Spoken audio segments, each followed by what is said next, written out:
জয় গুরু জয় মা কালী। বন্ধুরা কেমন আছেন সবাই? সবাইকে গুড মর্নিং জানিয়ে নতুন আরও একটি ব্লগ শুরু করছি।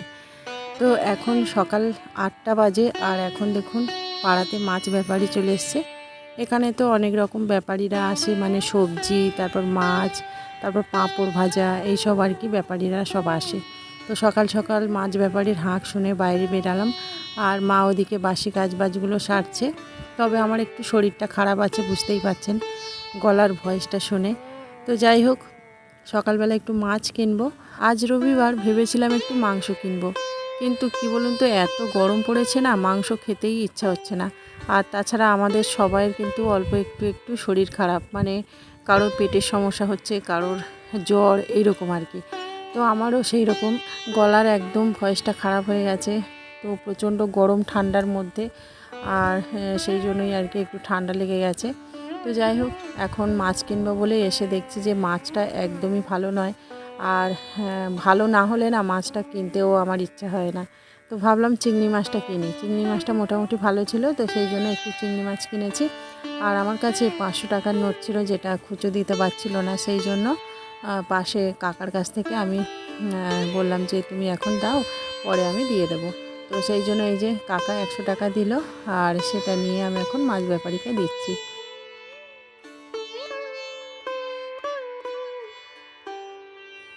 সংসারের সমস্ত দায়িত্ব কর্তব্য এখন মায়ের কাঁধে, কারণ বাবা এখন বাড়িতে থাকে না।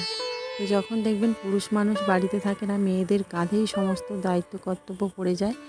আর তখন কিন্তু অনেক কষ্টকর হয়ে ওঠে সংসারটাকে সামলানো। মা একা হাতে সমস্ত দিকটাই সামলাচ্ছে। আমরা কয়েকদিনের জন্য এসেছি যদিও, তো একটু আধটু অল্প হেল্প করছি, কিন্তু আমরা চলে গেলে সেই মা একাই হয়ে যাবে। সেকেন্ড ইয়ারের ফার্স্ট দিন শুরু হলো আজ থেকে। আজ দিনটা মিস করা চলবে না, সেই জন্য মামার বাড়ি থেকেই রেডি হয়ে যাচ্ছে সৌভিক কলেজে। বলল আসতে অনেকটাই দেরিও হতে পারে, আবার খুব তাড়াতাড়িও হয়ে যেতে পারে। কি হবে ঠিক বলতে পারছে না। তো আজকে যদি ক্লাস হয় একটু দেরি হবে, না হলে তাড়াতাড়ি চলে আসবে।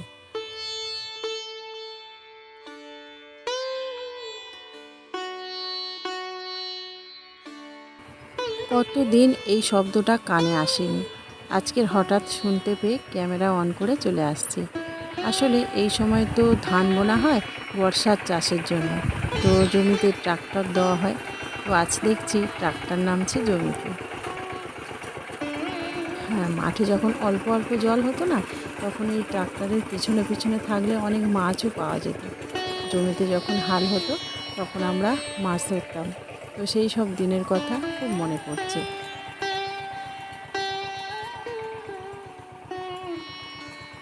গ্রীষ্মকালে এক রূপ দেখা যায়, আর বর্ষাকালে কিন্তু অন্য রূপ দেখা যায়। তো প্রকৃতি যেন ক্ষণে ক্ষণে রূপ বদলাচ্ছে, আর এই রূপগুলো দেখতে ভীষণ ভালো লাগে। যদিও তেমনভাবে এখানে থাকা হয় না, তাও যখন বাপের বাড়িতে আসি না, তখন খুব ভালো লাগে। আর আমাদের এই জায়গাটাতে, মানে এই রাস্তার পাশেই একদম কচু শাক ভরে গেছে। এই কচু শাকগুলো খুবই ভালো, গালে একদমই লাগে না। তো মাকে আজকের বলবো যে কচু শাক তুলতে। আমার তো কচু শাক হলে না এক থালা ভাত খাওয়া হয়ে যায়। কচু শাক আর ওই যে খড়কুড়ুক যেটা হয়, যেটাকে আপনারা অনেকে মাশরুম বলেন, ওটা হলে একদম এক থালা ভাত হয়ে যায়। এই বর্ষাকালে খড়ের মধ্যে দেখবেন ওই খড়কুড়ুকটা হয়, যারা খেয়েছেন তারা তো অবশ্যই জানেন এটা কতটা মজাদার। আর আমার তো ভীষণ ভালো লাগে, তবে এখন আর না তেমন একটা পাই না। যাই হোক, অনেকটা বেলা হয়ে গেছে, আমাদের সবাইয়ের কাজ বাজ সমস্ত শেষ, কিন্তু এরা দেখুন এখনও ঘুমিয়েই রয়েছে। বাপের বাড়ি তো এটাই হয়, আর এর তো মামার বাড়ি, এর তো আরও মজা। তো সবাই এখন ঘুমিয়ে রয়েছে, তবে আমার 2 ছেলে উঠে গেছে। বাবা যেহেতু এখন বাড়িতে নেই, সেই জন্য না মাকে সব দিকটা খেয়াল রাখতে হয়। ঘরের ধান ছিল, সেটা এখন ভাঙিয়ে এনে এই যে এখন চালটা ঝাড়ছে। আসলে এতে একটু তুষ থাকে, তো সেগুলোই ঝেড়ে নেওয়া হচ্ছে। ঘরের চালের ভাত খেতে আমার তো দারুণ লাগে। আর এদিকে দেখুন কয়েকটা কাঠকুড়ুক তুলে এনেছি, তবে এগুলো না কোনো দিন আগে খাইনি। এখানে কয়েকজন বলছে খুব সুন্দর লাগে, খেয়ে দেখ। তো সেই জন্যই আজকের এনেছি প্রথম। আর বোনরা সবেমাত্র ঘুম থেকে উঠলো, তিতুনও ঘুম থেকে উঠলো, তো ও দেখুন মুড অফ করে বসে আছে। আর এই কুড়ুকগুলো বেশ আদা রসুন দিয়ে ভাবছি রান্না করব, একটু কুচি কুচি আলু দিয়ে। তো জানি না কেমন হবে, প্রথমেই খাবো, তবে শুনেছি এখানে অনেকেই খায়, তো আজকের আমরা প্রথম খাবো। শেখার কোনো শেষ নেই আর শেখার কোনো বয়সও নেই, যে কোনো বয়সেই যে কোনো জিনিসই শেখা যায়। তো এই দেখুন আমার মা কয়েক রকম চাল নিয়েছে, মানে ওই যে কন্ট্রোলের যে চালগুলো পাওয়া যায় রেশনের, তো সেগুলোও নিয়েছে, আর ঘরের চাল 2-3 রকমের ছিল সেগুলোও নিয়েছে। তার সাথে একটু লবণ আর জল মাখিয়ে নিয়েছে, নিয়ে এখন সর্ষের তেলে ভেজে দেখছে কোন চালটা বেশি ফোটে। যে চালটা বেশি ফুটবে সেই চালটা নিয়ে মেশিনে ভাঙাতে যাবে। তো এটা একটা পদ্ধতি দেখার যে কোন চালটা বেশি ভালো ফুটবে। সকালবেলা টিফিনে হবে আলু ভাজা আর মুড়ি। তো কেউ কেউ পান্তাও খাবে আলু ভাজা দিয়ে, সেই জন্য বোন বসেছিল। আর এখন এই যে মা বলছে যে হ্যাঁ, সর্ষের তেল যখন দিয়েছিস তখন এই মুড়িগুলো ভেজে দেখি। তো 2-3 রকম তেল, মানে 2-3 রকম চাল আমরা ভাজলাম। তবে কি বলুন তো, একরকম চাল দেখলাম বেশ ভালোই ফুটলো, আর এটা অবশ্যই সর্ষের তেলে ভাজতে হবে। বাপের বাড়িতে যখন আমরা 3 বোন একসাথে আসি, তখন কিভাবে যে সময় কাটে সেটা আমরাই জানি। একদম হেসে মজা করে আনন্দে দিনগুলো যেন কিভাবে তাড়াতাড়ি কেটে যায়। তারপর যখন বাড়িতে চলে যাই তখন আর ভালোই লাগে না। তো ওদিকে দেখুন বোন আলু ভাজছে, আর এদিকে আমি ওই যে দোমালা নারকেলগুলো হয় না, ওগুলো কিন্তু খেতে দারুণ লাগে, ওগুলো কাটলাম। সকালবেলা কেউ কেউ মুড়ি দিয়ে খাবে, আর কেউ কেউ পান্তা দিয়ে খাবে।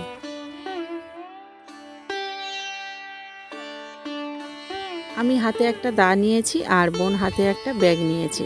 জানি না আমরা কি কাটবো না কি তুলবো, তবে কি বলুন তো, বাপের বাড়িতে এলে এটাই করতে ইচ্ছে হয়। তো দুজনে এই যে টং টং করে বের হচ্ছে, এখন কী যে করব ভেবে পাবো না।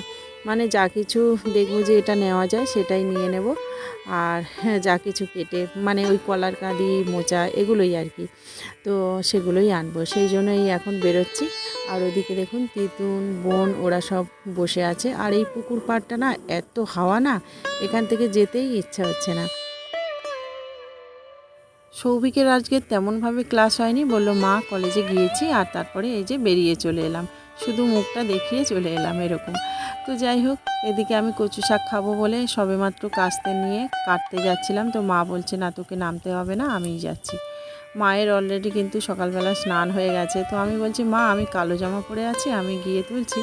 তো বলছে না তুই পারবি না, আমাকে দে, ওখানে বিষাক্ত অনেক কিছু থাকে। মা নামতেই দিল না। এদিকে আমরা আগান বাগান সব কিছুই করে আসছি, আর মা ওখানে নামতে দিল না। তো যাই হোক, কচু গাছগুলো মা এখন কেটে দিচ্ছে, আর আমি এখান থেকে ধরে ধরে নেব। আর এই কচু শাকগুলো খেতে এত ভালো লাগে না, মানে বর্ষা এলেই তখন কিন্তু এই কচু শাকগুলো গজিয়ে ওঠে, আর তখন আমরা এভাবেই কেটে খাই। বাড়িতে তো প্রচুর নারকেল রয়েছে, তো ভাবছি আজকে নারকেলের দুধ দিয়ে কচু শাক বানাবো। আর চিংড়ি মাছ তো সকালবেলা কিনেছি, তো চিংড়ি মাছের মালাইকারি বানাবো নারকেলের দুধ দিয়ে, আর তার সাথে এই যে কচু শাক দিয়ে চিংড়ি মাছ দিয়ে নারকেলের দুধ দিয়ে বানাবো। তো তাহলে কিন্তু ভালো লাগবে, তাই না? আর এই যে সাদা সাদা কচু শাকগুলো খেতে কিন্তু অতটা ভালো হয় না, কালো কালো কচু শাকগুলো খেতে না ভালো লাগে, আর ওটা একটু মিষ্টি ধরনের হয়। তো দূরে অনেকটাই মানে কচু শাক হয়ে আছে, সেগুলো আবার দেখছি কালো কালো, তো সেগুলোই মাকে দিতে বলছিলাম। এই যে কয়েকটা কালো কালো কচু শাক এখানে হয়েছিল, সেই কোটা দিয়েছে। তো মাকে বললাম ওই দূরে থেকে কিছুটা কালো কালো কচু শাক তুলে আনো। তো দুরকম দিয়ে একসাথে আজকে রান্নাবান্নাটা করব।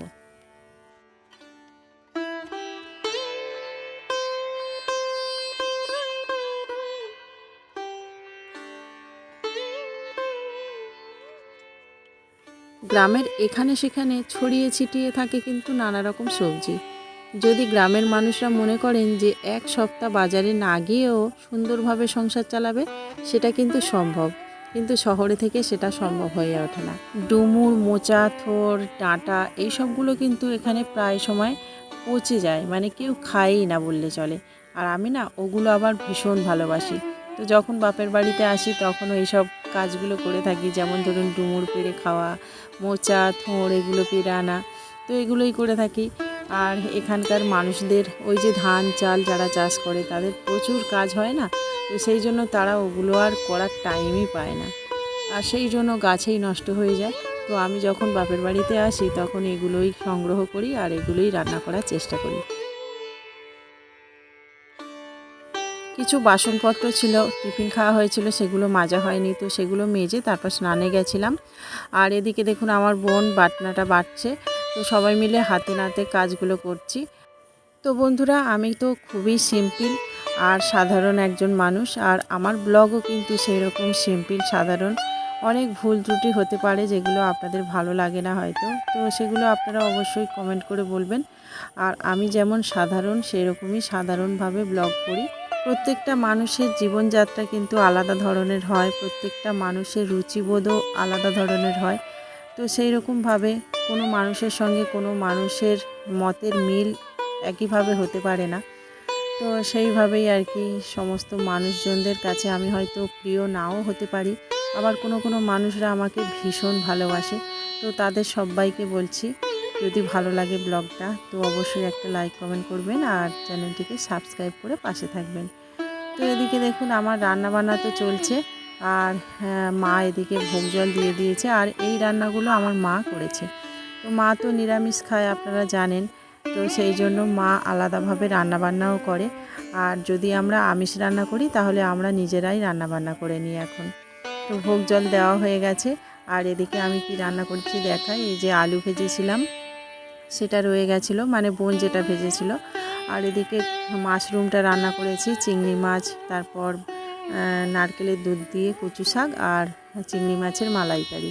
এই ঘুড়িটাকে আগরে ঘুড়ি বলে, আপনারা কে কে দেখেছেন অবশ্যই কিন্তু কমেন্ট করবেন। তো বিকালবেলা আমরা একটু ছাদের দিকে এসেছি আর একটু রিলস বানাচ্ছিলাম, তো তারপরে আর ভিডিও করা হয়নি বন্ধুরা। তো এই পর্যন্তই রাখছি ভিডিওটাকে। তো ভালো লাগলে অবশ্যই আমাদের পাশে থাকবেন। দেখা হচ্ছে অবশ্যই পরবর্তী একটা ব্লগে। আপনারা খুব ভালো থাকবেন। নমস্কার।